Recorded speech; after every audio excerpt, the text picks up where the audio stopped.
Wilayah Jawa Timur bukan hanya menjadi tujuan untuk mudik. Beberapa daerah di Jawa Timur juga merupakan kawasan wisata yang menjadi tujuan warga untuk mengisi momen libur Lebaran.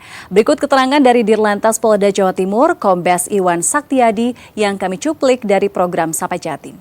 Kami sangat memahami bagaimana kerinduan masyarakat akan kampung halaman, utamanya yang sudah setahun lamanya meninggalkan kampung halaman, kemudian bernostalgia, bertemu dengan keluarga, melepas rindu. Dan ini juga yang sudah kita perhitungkan pada saat mulai H+1 Lebaran saja, kita harus terlalu jauh. Hari Lebaran itu masyarakat cenderung akan di rumah karena untuk silaturahmi yang sifatnya sifatnya lingkungan sekitar. Nah, H+1 itu sudah mulai ada mobilisasi, Mbak. Ini ritme ini sudah kita pelajari dari beberapa tahun belakangan. Artinya ritme ini insya Allah tidak berubah. Jadi termasuk Nataru kemarin juga sama. Nataru itu begitu pulang H+1-nya langsung sudah mobilisasi cukup tinggi. Nah, Lebaran juga demikian. Saya yakin yang favorit adalah mengunjungi tempat wisata. Baik itu wisata alam, wisata artifisial maupun wisata kuliner. Nah, di mana di salah satu tempat ini menyediakan tiga-tiganya ini, tiga-tiganya item ini. Nah, tentunya hal ini juga sudah kita antisipasi. Sebagai contoh misalnya, Polda Jawa Timur sudah memetakan 115 lokasi yang diindikasi memiliki kerawanan terhadap bencana. Sudah saya sebutkan di awal, tentunya ini menjadi early warning kepada masyarakat. Silakan mengunjungi tempat-tempat tersebut dengan memperhitungkan berbagai macam aspek. Contoh misalnya kendaraan. Kendaraan yang digunakan untuk menempuh perjalanan cukup panjang, apalagi dengan rute yang cukup menantang seperti Medan ke Bromo misalnya. Ini cukup curam. Ada tanjakan yang gradiennya di atas 10%, kemudian turunan yang tajam, tikungan yang tajam sehingga memerlukan kondisi kendaraan yang prima. Nah, ini harus di warning, Mbak. Ini harus early warning, masyarakat harus siap bagaimanakah kendaraannya menempuh itu. Kemudian yang kedua pengemudinya harus fit, betul, satu terampil, yang kedua memahami lingkungannya. Kenapa di sana ada kabut? Saat turun kabut, ini pandangan terbatas. Kemudian jalan licin saat turun hujan. Makanya tadi, jika curah hujan tinggi, ini akan menambah handicap, kerawanan pada lokasi-lokasi seperti yang saya sebutkan. Bisa jadi nanti di Bromo, atau di Pacet, Pasuruan, dan lain tempat-tempat lain di Jawa Timur yang dalam tanda kutip eksotis memang ya. Menghadirkan wisata alam yang sangat luar biasa, ditambah dengan karunia hujan yang turun sehingga menambah suasana makin indah. Namun makin ingat masa lalu. Itu harus kita tebus dengan persiapan yang tinggi.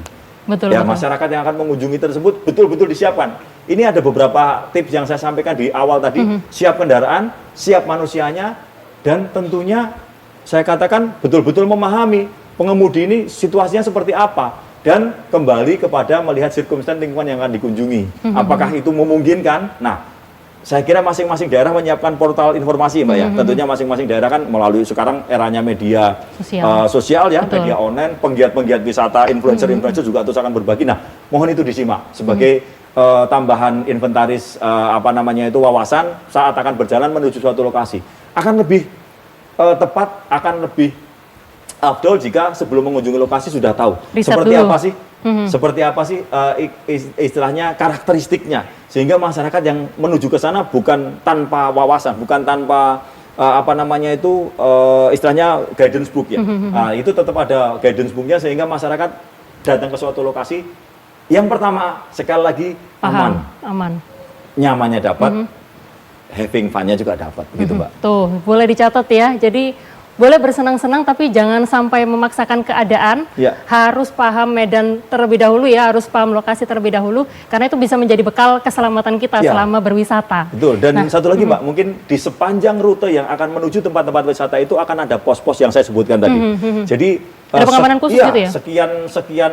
Sekian ratus pos itu beberapa diantaranya akan didirikan mengantisipasi khusus lokasi-lokasi memang wisata. Pak. Jadi memang di samping perjalanan masyarakat dari ibu kota ke daerah, langkah berikutnya adalah menyiapkan perjalanan masyarakat dari rumah masing-masing ke wisata.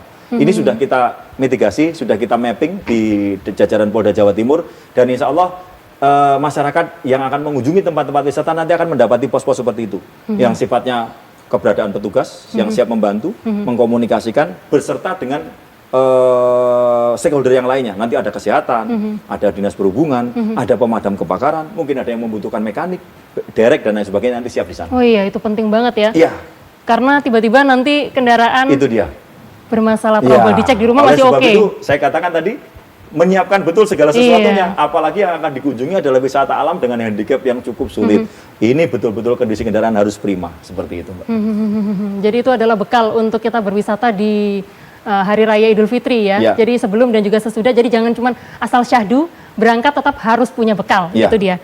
Tapi selain pengamanan tadi kan yang kalau lihat dari trennya nih Pak, ini sekarang ini memang lebih banyak, masih banyak wisata alam gitu ya Pak? Iya. Kalau misalkan untuk wisata-wisata kayak di kota-kota, artificial gitu, itu sejauh mana Pak pengamanannya? Itu tidak kalah hektiknya ya dengan wisata alam. Mungkin bagi warga ibu kota yang sudah setiap hari identik dengan yang artificial di ibu kota, mungkin akan memilih wisata alam. Beda ceritanya dengan yang sehari-hari dengan wisata alam, mungkin akan beralih kepada wisata kuliner atau wisata artificial lainnya.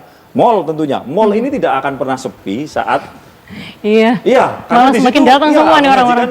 One stop entertainment ya. Iya, betul. Ada belanja kebutuhan, ada belanja kuliner, ada mainan anak-anak, ada mainan yang dewasa dan lain sebagainya. Artinya one stop entertainment yang memang tidak pernah lekang oleh waktu. Artinya kita juga menyiapkan. Sekali lagi Mbak, di setiap lokasi-lokasi yang kita prediksi sebagai kunjungan masyarakat, aktivitas masyarakat, pusat kegiatan masyarakat, akan ada pos polisi di situ. Nah, sebaran-sebaran itulah nanti yang akan ditentukan masing-masing daerah. Tentunya ini Surabaya tentunya. Polrestabes Surabaya akan menentukan Tunjungan Plaza. Kemudian Ciputra dan lain sebagainya. Nah, seperti itu. Ini yang kemudian masing-masing daerah mempunyai tipikal yang berbeda-beda.